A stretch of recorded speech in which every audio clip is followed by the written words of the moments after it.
Good evening, everybody, and welcome. My name is Sabir, and I run events here at the Strand. Pronouns he, him. Before we launch into a discussion of Kate Aronoff's new book, Overheated, I'd like to share a little bit of history about the Strand. The Strand was founded in 1927 by Benjamin Batts over on 4th Avenue's Book Row. Stretching from Union Square to Astor Place, Book Row gradually dwindled from 48 bookstores until, after over 93 years, the Strand is the sole survivor, now run by third generation owner Nancy Bass Wyden. We want to thank all of you for your support. Without our loyal community of book lovers, we wouldn't be here today, and we are so truly appreciative of it. Tonight, we are thrilled to be partnering with Justice Democrats to present Kate Aronoff for the release of her book, Overheated: How Capitalism Broke the Planet and How We Fight Back. Kate is a staff writer at the New Republic, a fellow at Type Media Center, and a senior fellow at Data for Progress. A frequent contributor to The Intercept, her work has appeared in the New York Times, The Nation, Dissent, Rolling Stone, The Guardian, and Harper's, among other outlets. She was previously a writing fellow at In These Times and a contributing editor at Waging Nonviolence. Aronoff is the co-editor of We Own the Future, Democratic Socialism, American Style, and the co-author of A Planet to Win, Why We Need a Green New Deal. She lives in Brooklyn. Joining Kate in conversation is Waleed Shahid. Waleed is the spokesperson and communications director for Justice Democrats, the grassroots progressive organization that recruited and helped elect Representatives Alexandria Ocasio-Cortez, Cori Bush, and Jamal Bowman, and launched the campaign for a Green New Deal. Shahid was a senior advisor to the Ocasio-Cortez and Bowman campaign and a staffer for DNC delegate for Bernie Sanders in 2016. He is a member of the Nation's editorial board and lives in New York. So, without further ado, please join me in welcoming Kate and Waleed to the stage. All right, Kate, let's get started. I have your book here with me, and I have the advanced reading copy, so I feel very special. It does say on the first page that it's uncorrected, so whatever mistakes you made, I've read them, so I don't know. Yeah, that's what I tell people. Anything that's wrong in that version has been thoroughly corrected, and anything you don't like has changed for the final version.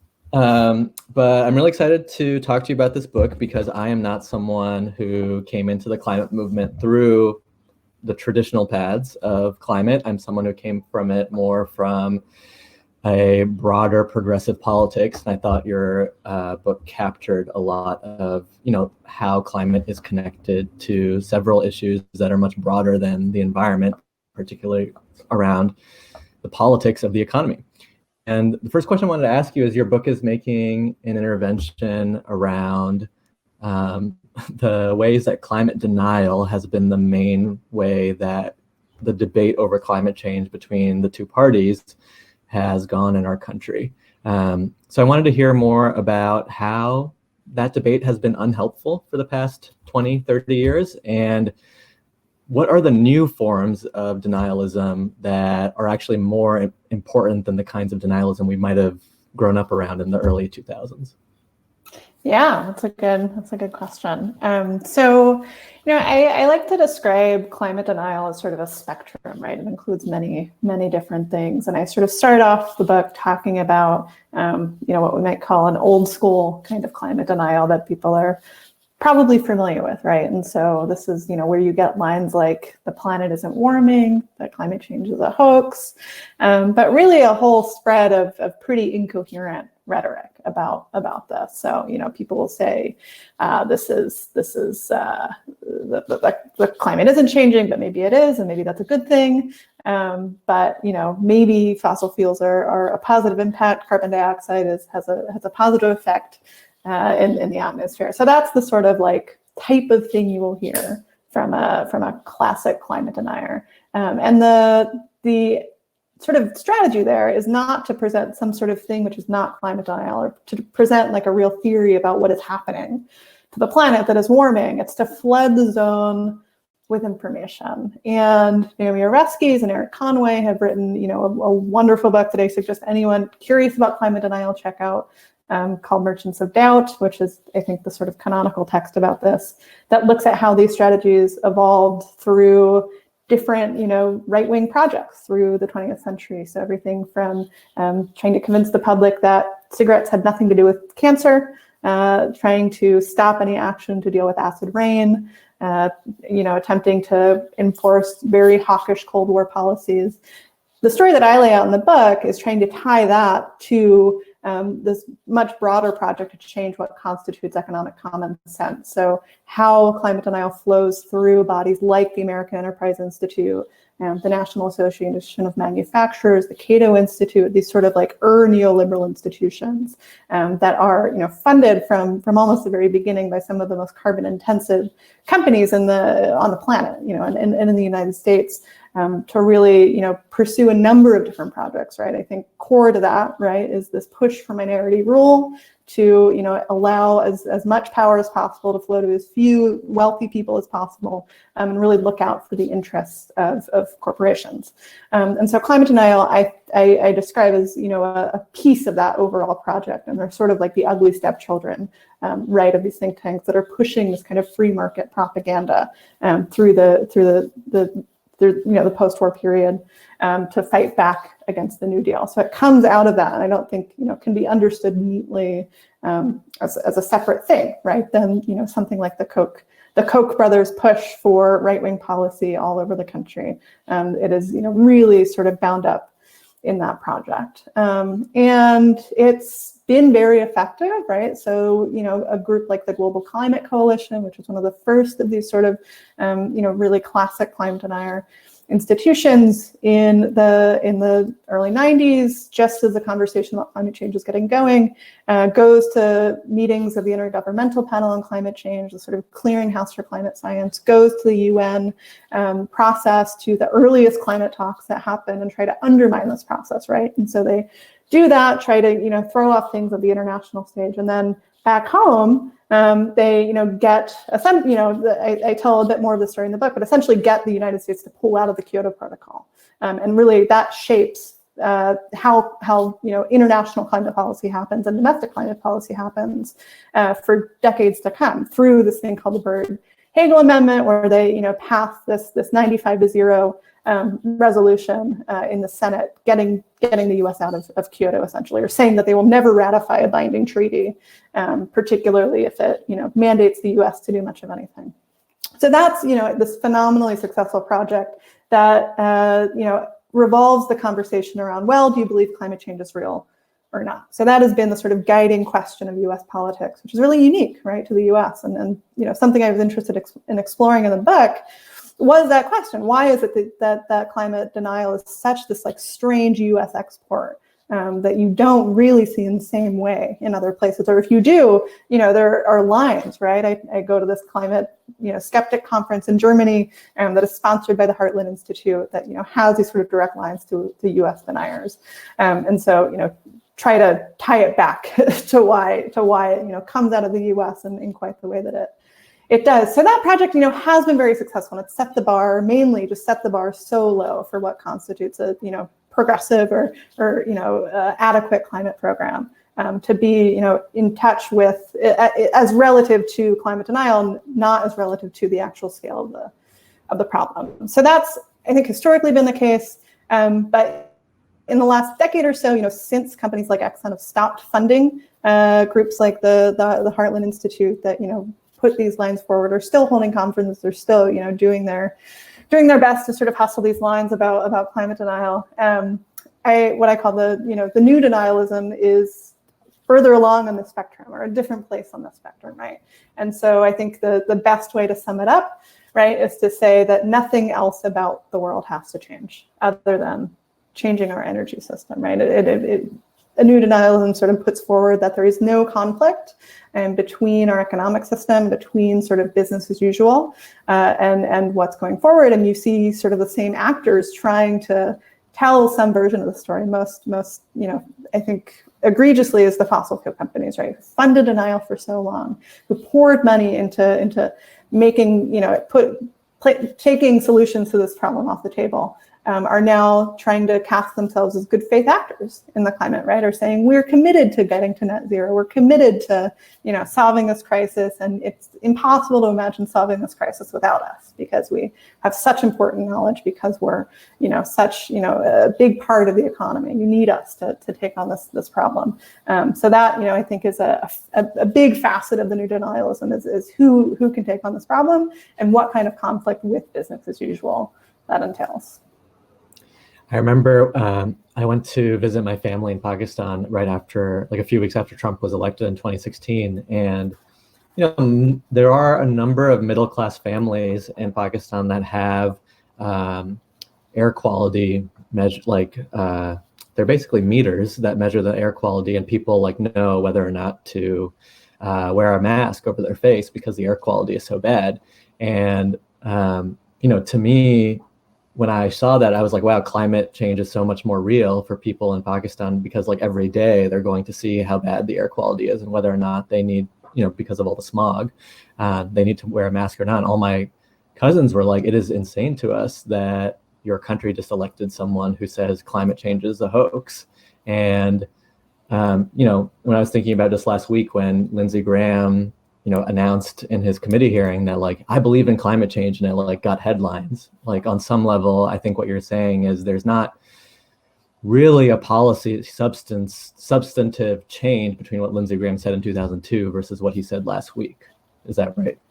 Yeah, and Lindsey Graham comes up in the book because he was one of the three amigos, as they called themselves, trying to pass, trying is a generous word, trying to pass cap and trade legislation through the Senate in 2010. And infamously, Lindsey Graham, the Republican who was supposed to sort of cohere this whole coalition, withdraws his support really dramatically. It's just not a strange thing historically to see Republicans coming out in favor of, something called climate policy. There's that, infamous clip of Nancy Pelosi and Newt Gingrich sitting together on a couch saying, we're ready to pass climate policy. And what happened? Nothing, right? And I think, part of what happened there in the story that I tell in the book about the cap and trade fight is that there was a strategy to bring the most polluting businesses together, to bring Duke Energy and BP and ConocoPhillips into the coalition, the U.S. Climate Action Partnership, that was going to push this legislation over the table and really shapes what that looks like. So, there was this sort of idea before before the Obama administration started that policy program would be cap and trade for a number of reasons. And they invite these polluters into the room to decide, well, what should this bill look like? How should we design it? And so as they're doing that, as these companies are watering down the policy that's being put on the table, they're also funding groups like the American Petroleum Institute and the Chamber of Commerce and other trade lobbies, which are actively fighting to make sure nothing passes, to make sure that nothing, whatever watered down policy that comes out of US CAP doesn't actually pass. And so they can do this with no contradiction. They can get the good PR. What is your argument of why they're doing, you were about to say, why are they playing both sides of this? Well, it's a win-win, right? Mm-hmm. So if something passes, if something manages to pass, it's as weak as possible and has as few consequences as possible for them. But what ended up happening and what has historically happened, because we don't have climate legislation in this country, has been that nothing passes at all. And so you see efforts, are coming out from API, from the Chamber of Commerce, as well as bodies like the Koch brothers, who are really instrumental in stopping in stopping climate policy from happening by funding Americans for Prosperity and going to these town halls and mounting primary challenges to Republicans who, in some cases, like Bob Inglis, who I talked about in the book, as South Carolina congressman, didn't even vote for cap and trade, right? He just said, I sort of think climate change is a big deal because he went to Antarctica and wanted something else to happen, but gets this primary challenge and loses, because the Koch brothers, pour a bunch of money into the race. He had gotten Koch money before, but they set this red line that really, galvanized the Tea Party in a lot of ways by injecting it with this sort of electoral muscle it might not actually have had otherwise, because it threatened their business model. And the ironic thing, which Christopher Leonard's book on the Koch brothers, which is wonderful, points this out. They had studied the Koch industries had studied cap and trade and had their own analysts sort of go over the bill and actually found that they could make money off of it because of the nature of what they did, and just got overridden by, Charles Koch's sort of like obsessive hatred of anything called climate policy. So you've traced a little bit of the major trajectory of the Republican Party on climate change, the fossil fuel economy, how it shows up in electoral politics. Can you talk a little bit more about the Democratic Party's evolution on this issue, or stasis on this issue, from, let's say, from Bill Clinton to Obama to Biden? And like, what are the major conflicts in the party that come up over this? What are the major ways of thinking about climate? Is it the same as just how the party has been thinking about economics, or does it take on a different character? Yeah, so climate change enters the popular consciousness around 1988. It had been, some people sort of were talking about it before then. Fossil fuel companies were talking about it before then, but James Hansen's testimony before Congress in 1988, excuse me, really kicks off this sort of public debate. That's after that point you see talks starting in international spaces about how to deal with the greenhouse problem. And by that point, the Democratic Party has already undergone this sort of dramatic transition that starts, I think Rick Perlstein's book really makes this case really well, starts under Jimmy Carter, right? As far back as that. So well before kind of Clinton and the New Democrats. So, I'm just shouting out people whose work I cite in this to try to be, responsible. But, Lily Geismer has made this point really well, a historian, that, as sort of the Reagan Revolution takes off in the 80s, Democrats, it's easy to look back and say, oh, they're neoliberal, they're really right wing. There is this period where people who are self-consciously calling themselves neoliberals, who understand themselves to be liberals, right, are looking at this really shifting political landscape, at young people supporting Ronald Reagan and saying, we don't think the politics that we've been pursuing to this point work for any number of reasons. Getting back to Watergate, people are skeptical of the role of government and whether government can be a good thing. There's, this excitement about markets and this sort of globalized economy.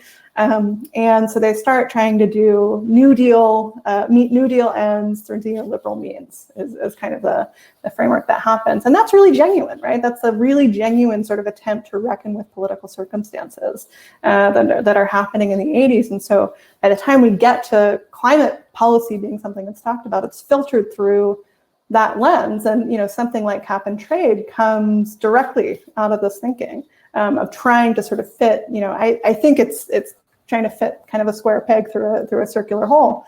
But it is a real attempt to try to have an answer to every policy question, basically, be something which they think is amenable to, bipartisan support, to something which can, looks different, noticeably different than the kind of older New Deal style politics that had been very popular through the 1970s, in which we're increasingly losing votes as a really energized right wing takes increasing power through Congress.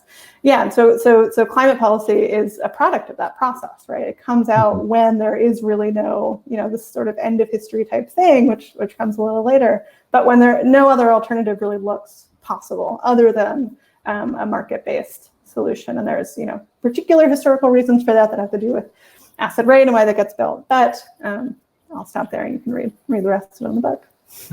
But so tell me how that ends up in, I want to hear how that thinking ends up in the Obama administration, or doesn't end up in the Obama administration. And then how do we get from Ed Markey's bill in 2009, 2010 to this infrastructure package that we have now? Is there, I feel like there are some shifts happening, but like underneath the surface, there are probably actors, ideas, movements making those shifts happen. And I also don't know whether or not you think that Joe Biden represents some sort of significant break from the Obama administration at all, or whether he represents half a break or a quarter of a break, because the kinds of solutions you're describing in your book are pretty different than the ones that he's laying out in his infrastructure bill. But anyway, let's start with the Obama administration first?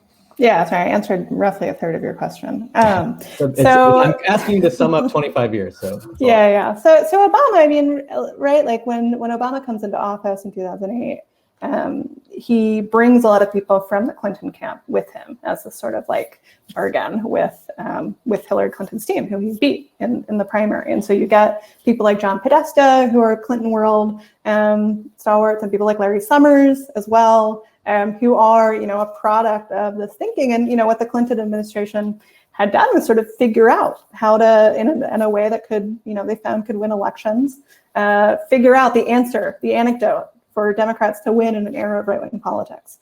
And, through the New Democrats, through bodies like the DCCC,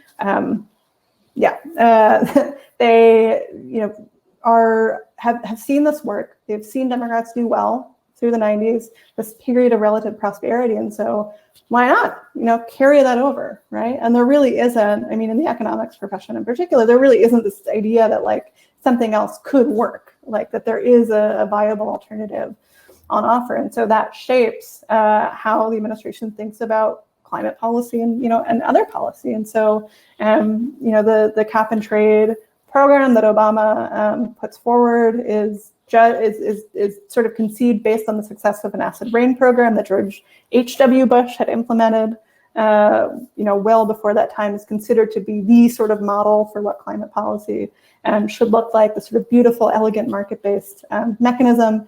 And that becomes the centerpiece, even though the cap and trade bill, to give it credit, was a much bigger bill, right? It included many other things, a lot of clean energy investment, a lot of things that, were good ideas. But that's, one piece, I think, of Obama's approach to climate policy. But it was, at the sort of bottom of the at the bottom of the priority list in terms of what should be passed, and healthcare and immigration took precedent over it, and so got sort of kicked out in part because Rahm Emanuel says this isn't popular, we don't like this, we need wins, and so it gets kind of thrown out, and the Obama administration really withdraws its support. But I think the more consequential part of that is that the stimulus to after the Great Recession is very small, and because of Larry Summers, in no small part, saying, putting on his pundit hat and saying $2 trillion or $1 trillion is much too big.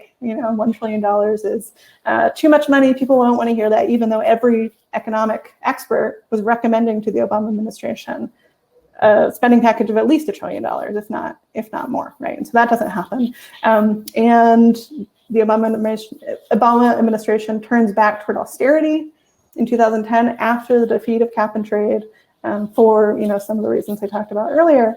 And Democrats lose the House, they lose the Senate, and lose the White House within 8 years because of the small stimulus. So I think what's happening partially with Joe Biden, and I'll come back to the second sort of big force I think is at work here.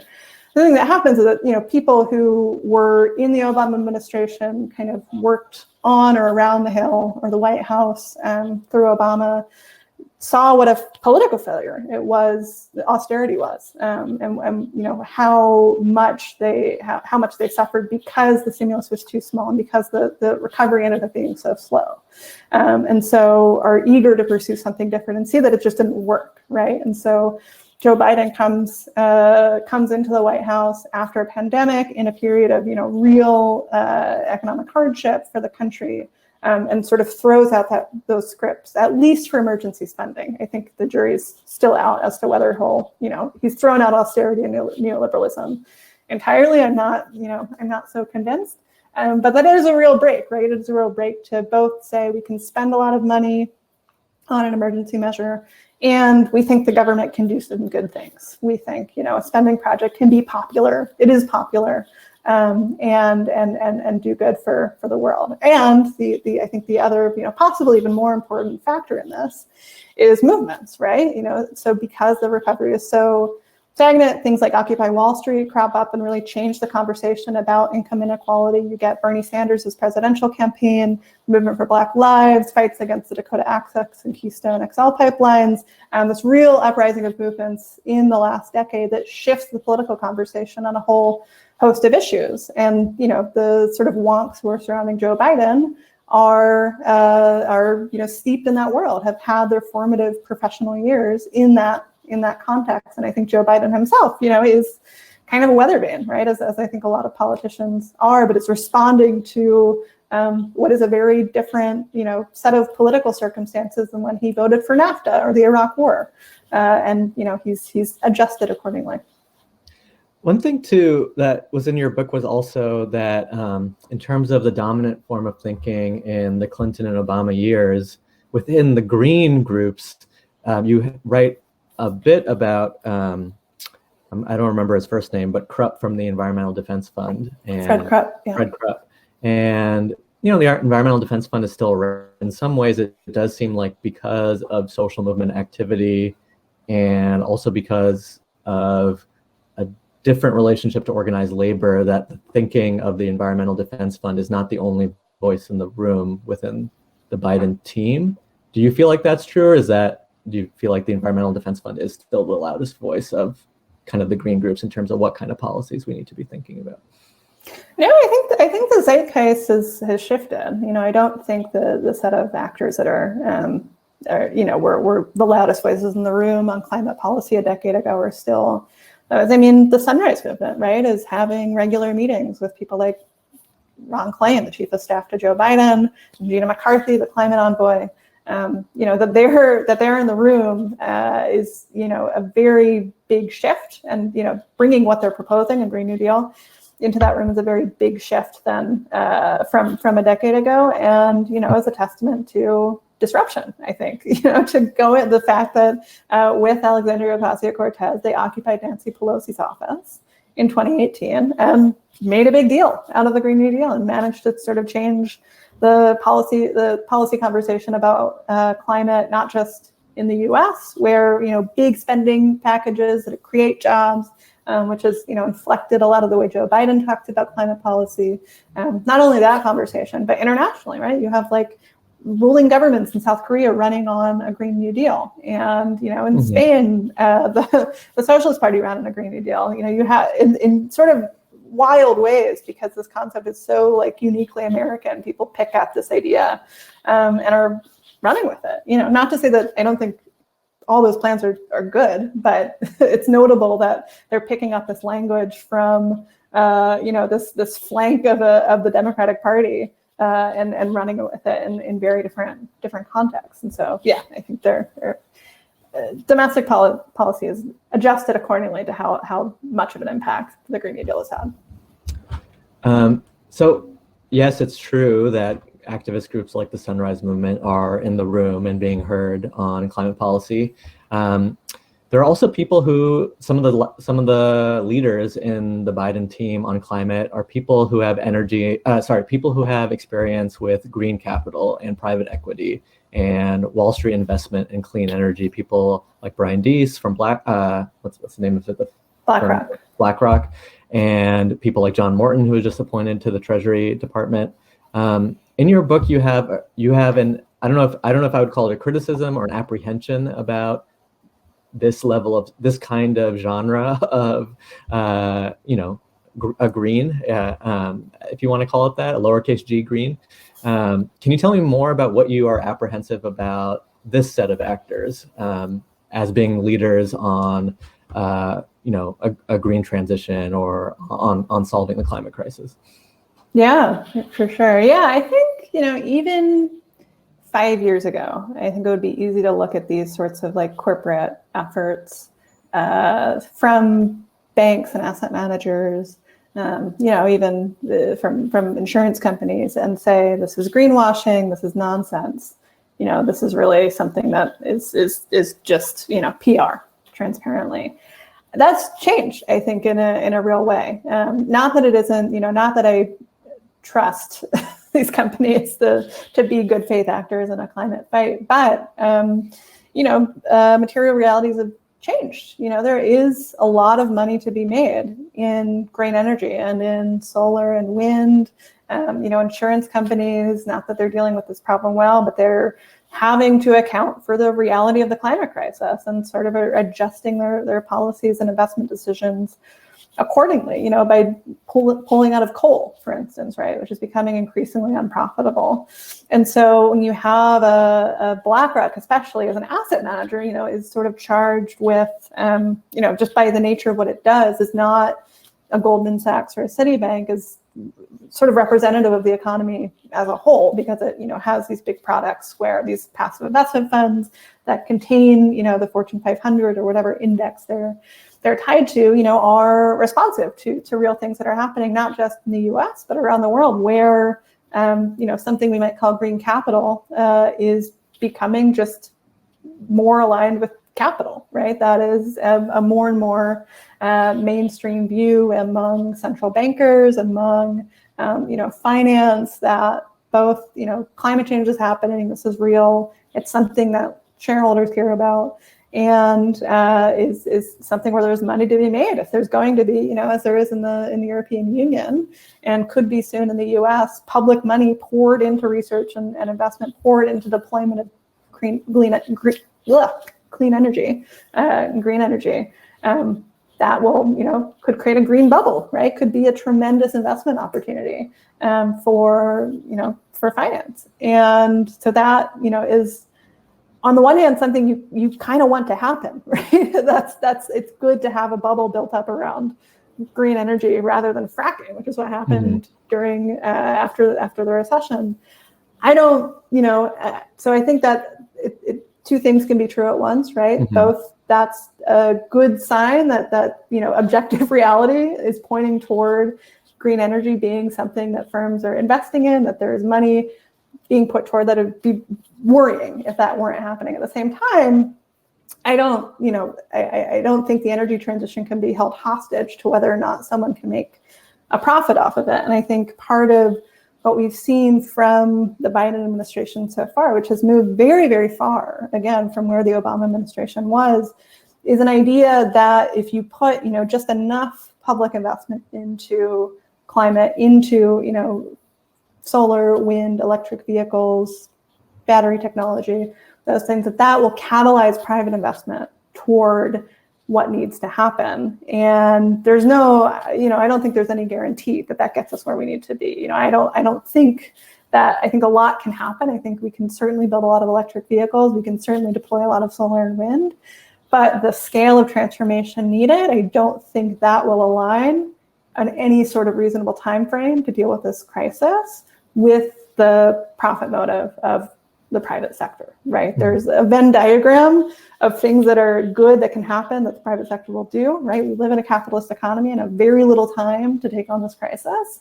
But without a more firm commitment from governments, I'm very skeptical that the BlackRocks and Goldman Sachs of the world will, fuel us toward this transition in the way that I think some of the rhetoric coming out of the Biden administration so far seems to suggest will happen, in part because you have people like Brian Deese, who worked longer on climate for BlackRock than he did for the Obama White House, sort of have a lot of faith in these companies to drive forward. People like John Morton, who runs this sort of boutique ESG type firm, are very eager to see their to see the places where they worked do well and the people that they worked with do well.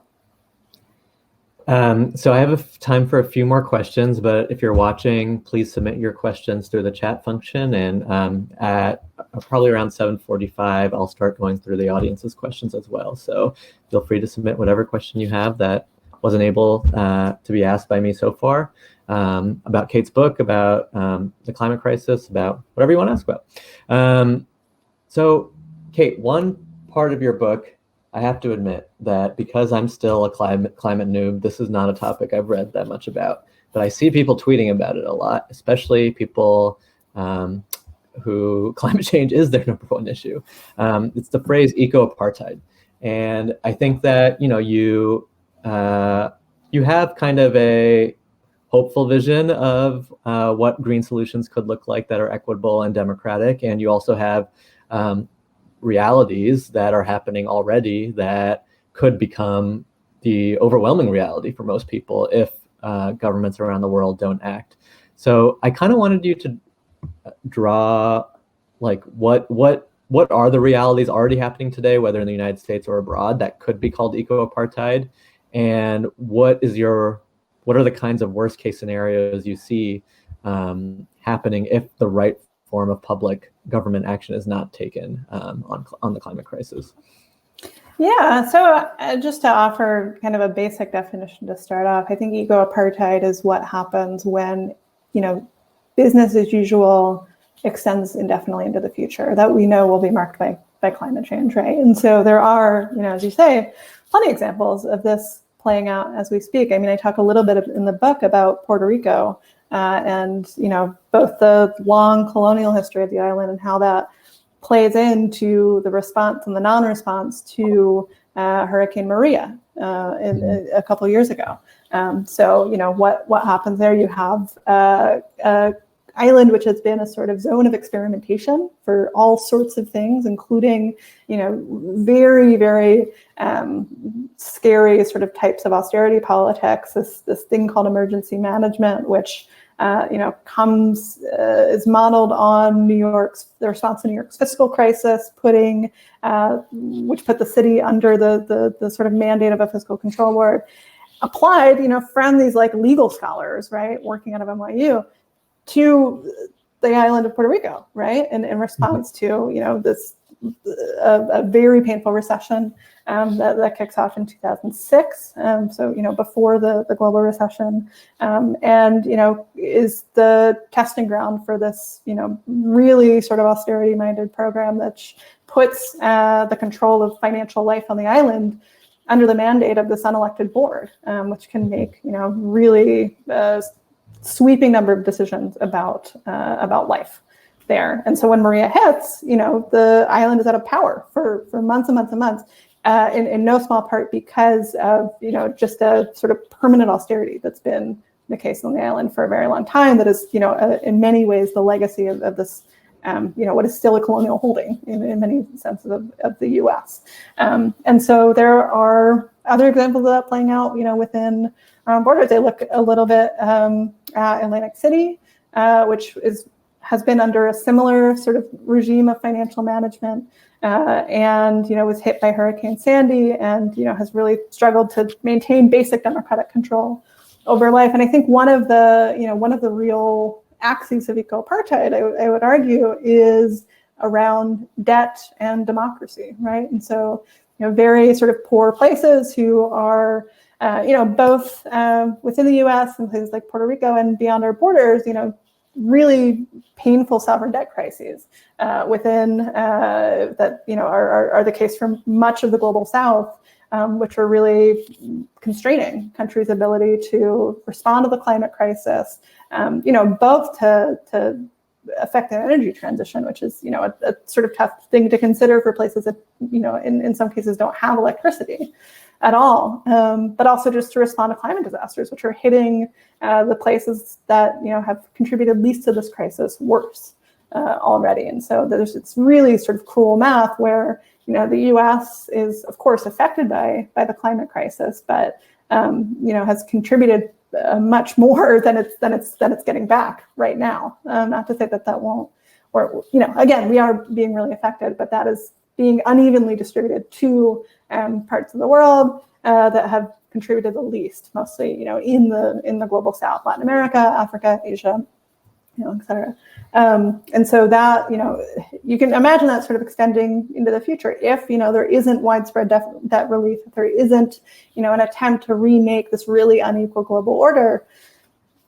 That is the ground on which the climate crisis will play out, is this really sort of eco-apartheid. And I think what's happening with vaccines right now is as good a preview as any for those sorts of priorities, where you have the North hoarding vaccines while there are terrible outbreaks happening in places like India, and that will come back to hurt us, right? There's this idea that you can control a crisis within your own borders. In the case of the climate crisis, that would be sort of reducing our own emissions, greening our grid, everything. It doesn't matter where the carbon is coming from, right? So if the U.S. doesn't take up its historical responsibility to make a transition possible for other countries where it's stolen a lot of wealth from, then we're all worse off, right? And that I think is both worsening the crisis and the crisis itself. It's putting more emissions in the atmosphere over the long run, and is also just making it much harder to respond, and in any sort of humane way. Got it. So I'll ask one more question and then we'll turn to the audience. So again, if you have more questions, feel free to chat them in. So last night at Joe Biden's address to Congress, he had this kind of wink to FDR where I believe in where he was describing his jobs plan, in the context of him describing his jobs plan, he said, if we can't pass these bills in America, we'll fail in our competition with autocrats all over the world, especially China. And I'm wondering, since this is something that I've seen you posting more about on Twitter, what is happening with the Biden administration and the adversarial nature of the Biden administration to China? How is it related to the climate crisis, if at all? And like, where do you, it also seems like in your book and what you're saying today is just that so much of what will happen in the future of climate will also not just be domestic legislation, but these international trade agreements that typically China and the United States are playing an adversarial role against each other. And so kind of wanted to hear what you think about those remarks that Biden made repeatedly about China last night and where that fits into this question about solving the climate crisis, not just here, but around the world. Yeah, I really wish I had talked a bit more about China in the book, and I've done some reporting on it since then. And what I say in the book, which I stand by and think is really true, is that a lot of the rhetoric we're seeing toward China about competition and sort of this up to and including trying to gin up a new Cold War has a lot less to do with what's happening in China than what's happening in the U.S., right? We're at the tail end of having disastrously handled a pandemic that other parts of the world handled much better, including China after its initial outbreak. The U.S. has a very bruised ego right now about its place in the world, right? And everyone has seen the sort of failures of the U.S. over the last year on full blast, right? The wealthiest economy in the world, really struggled to deal with a global pandemic. And so there is this impulse to project onto some other power, this sense that we're coming back, right? The United States is back. We're going to be back on top again of the rules-based international order. And there's a real, core of people in the foreign policy and national security establishment who have been operating on this premise for a very long time, that the U.S. is the superpower, it is rightfully the superpower, and nothing else could be true. And so it's their duty to make sure that can be the case again. The other thing that I think is happening, which is related, is that the U.S. is kind of bad at doing good big things internally without some sort of external threat, right? So it's rare that we have undertaken a big spending program in recent memory without the Cold War, right? Or the threat of World War II, which was the case during the New Deal and during the Great Society programs. That was constantly in the background. In the case of the New Deal, it was asserting that democracy could be good, that it was a valuable alternative to the sorts of dictatorships that people within the U.S. were saying were needed to deal with the Great Depression. There were very esteemed columnists, including at places like the New Republic, calling for FDR to be more like a dictator. So the New Deal was framed as an alternative to that, with all its contradictions and flaws. And in the Great Society, right, there was a huge, there was another global power that the U.S. was very conscious that it needed to compete with, and that resulted both in more sort of expansive domestic policy to make it so that the U.S. was an attractive model that could keep its people happy, and brutal wars and oppression abroad, including Vietnam and Cambodia and Indonesia, all the other, little conflicts the U.S. got into that were really deadly.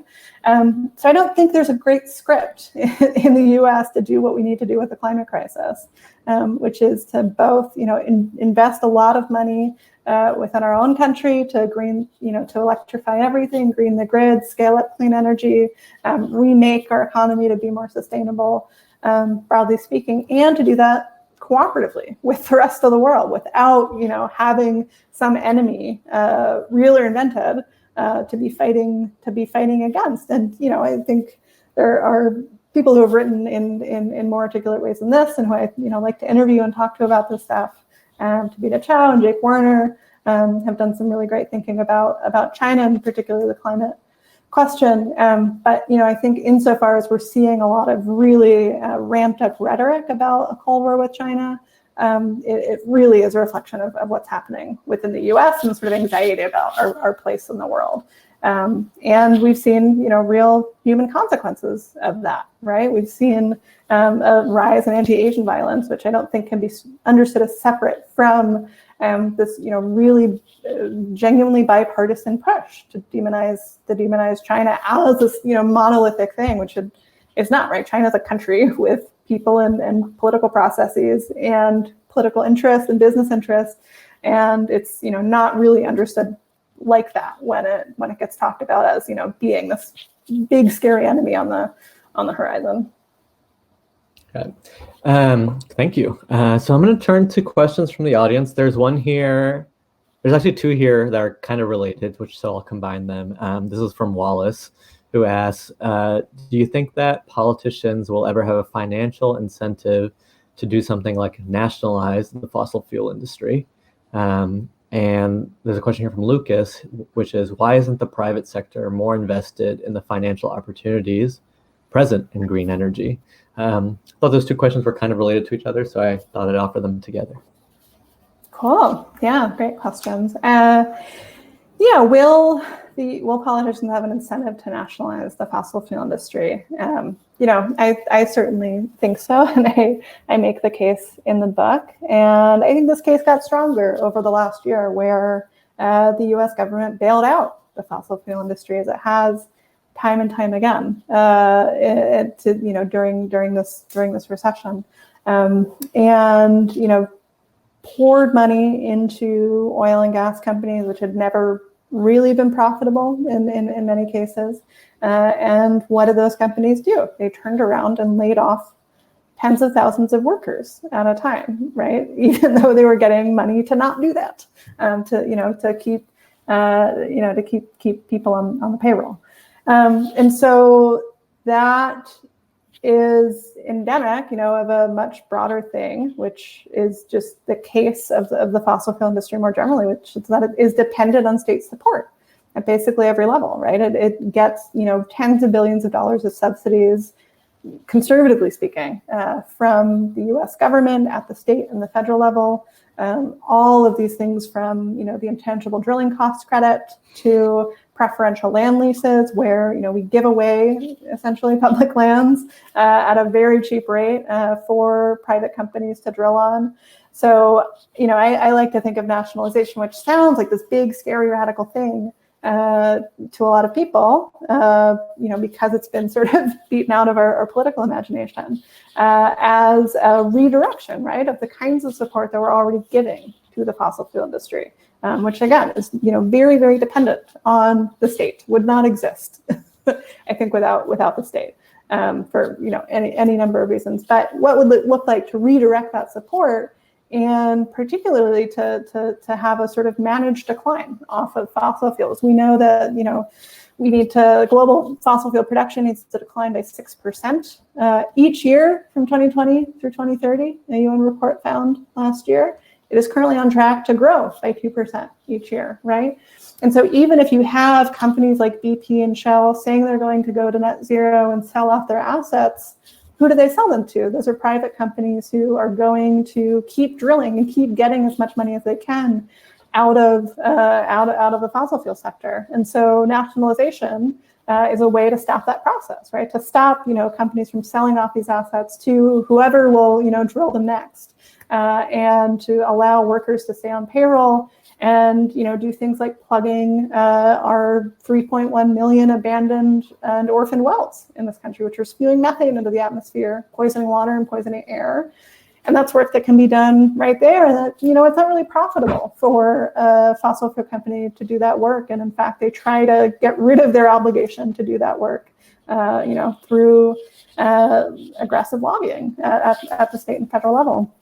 So it's a way to do that. And the last thing I'll, maybe say just on that note is that the U.S. fossil fuel sector is so strange in the world, especially oil and gas, right? Most oil and gas producing nations have a national oil company. They have an entity which is, controlled in some sense by the government. These aren't progressive actors. They're not positive actors in the world in most cases, are, often controlled by, really sort of nefarious interests, are not certainly doing right by the climate, but that is a form of organization which is ubiquitous, essentially, in the oil sector.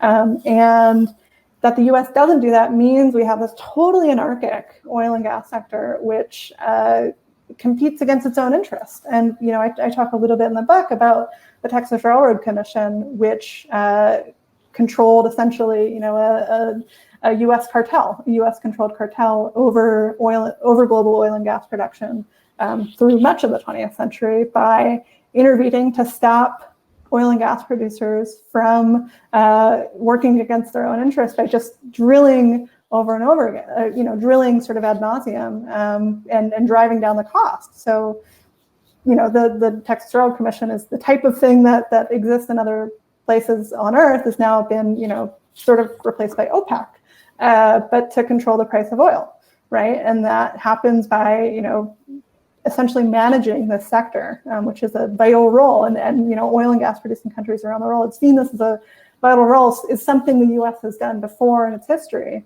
and could do again for climate interests, right? And so, I think a valid concern people raise when nationalization comes up is to say, well, other national oil companies aren't doing well. Totally true. The set of social relations that is in place if the U.S. nationalizes its oil and gas sector is very different than the one that created oil and gas companies in other places, and would be doing so, with climate in mind, and to make this transition much easier in this country and for people in the oil and gas sector. Got it. Thank you. There's a question here from Citi that you kind of touched on, which is that in terms of COVID and its effect on developing countries with a lot of debt, how will those countries be able to fight climate change under their current debt burdens?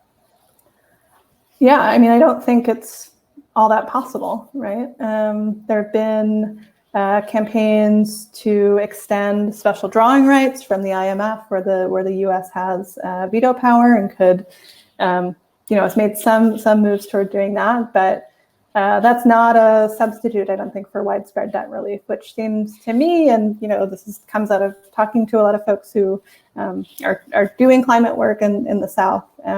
That's widespread debt relief, I think, is a precondition for any country to be able to both make an energy transition, to not get easy sources of revenue from oil and gas or coal, or electricity from coal, and to be able to have a low carbon path to development. But I think debt relief is one piece of that. The other piece is the U.S. Making a good faith contribution to these efforts all over the world. There was a report put out in the last couple of weeks from Friends of the Earth and Greenpeace and a bunch of other groups calling on the U.S. to pay its fair share, owing for its outsized historical responsibility for this crisis, as well as its just massive financial resources of down payment of at least $800 billion over a decade, I believe, for mitigation efforts. So to reduce the causes of climate change and greenhouse gas emissions, for adaptation, to allow countries to to adapt to the effects of climate change, and loss and damage, essentially recovery from damage that is happening. So I think without a real conversation about debt relief and of investments from the US in the form of grants, not more loans, which today are the vast majority of public climate finance, go through, bodies like the World Bank, and are putting countries in even more debt. I think there needs to be grants. There needs to be, real financial support for countries, which again the U.S. has stolen and made a lot of wealth from, to be able to transition, because it is in our interest, right? It's in the U.S. interest to stop climate change and to stop, countries from pursuing what is in many cases the only path available, which is, to get financing for coal and to, create oil and gas sectors which promise a quick injection of cash. And there needs to be a real way to break that cycle. And I think debt relief and things like $3 trillion of SDR extensions is a way to do that. And just to say really quickly, I think is a broader theme of the book, which is that the U.S. really does have a lot of weight it can throw around in bodies like the IMF and World Bank and World Trade Organization to make those sorts of changes to the world order possible. Got it. Thank you. And then we have a question from Rabia, which is, can you speak about the tech industry in Silicon Valley's role in fighting the climate crisis and whether or not you think it's useful? Yeah, very big question. So, tech is a big umbrella. I think it includes a lot of things. And it's certainly not my main area of interest. I think the big tech firms like, tech includes logistics companies like Amazon, I would say, and like software companies like Microsoft, but has aided in oil and gas extraction, right? Is still sort of eager to, help with things like cloud computing to automate drilling operations. Not, a huge part of their balance sheets, I don't think, but is part of that. But something I say in the book and is maybe a little bit of a cop-out answer, which is that there are segments of capital, right, that are not, whose main business is not wholly in the destruction of the planet, which is different from the fossil fuel industry, which really it's very hard to imagine them doing anything other than being fossil fuel companies. So there have been a lot of commitments from tech companies to get to things like net zero. I think all of the sort of caveats that you would apply to any other net zero commitment come to that, which is that it's very light on specifics, that net includes a lot of things that might be kind of dubious, but it is useful to not have the entirety of capital arrayed against you in fighting for climate policy. And I think there is good thinking to be done about which parts of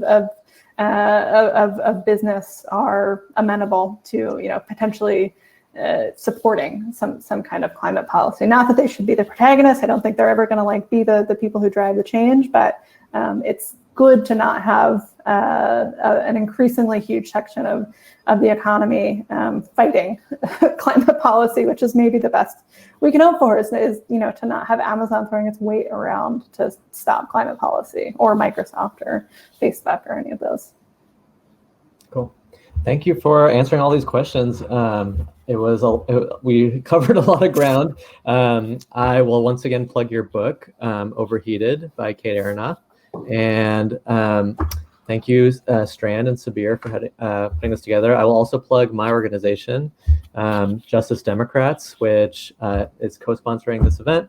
If you like people like Alexandria Ocasio-Cortez, Cory Bush, Jamal Bowman, and want to see more of them in Congress, you can donate to our organization. We also have a candidate running to represent the neighborhood that Strand Bookstore is in. Her name is Rana Abdelhamid, and she is an amazing candidate that you can find out more about her website, and she's challenging the incumbent Carolyn Maloney.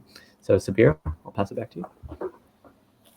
Thank you both so much for what was a really interesting conversation about something which is typically just talked about in cliches or points of views. It was very substantive.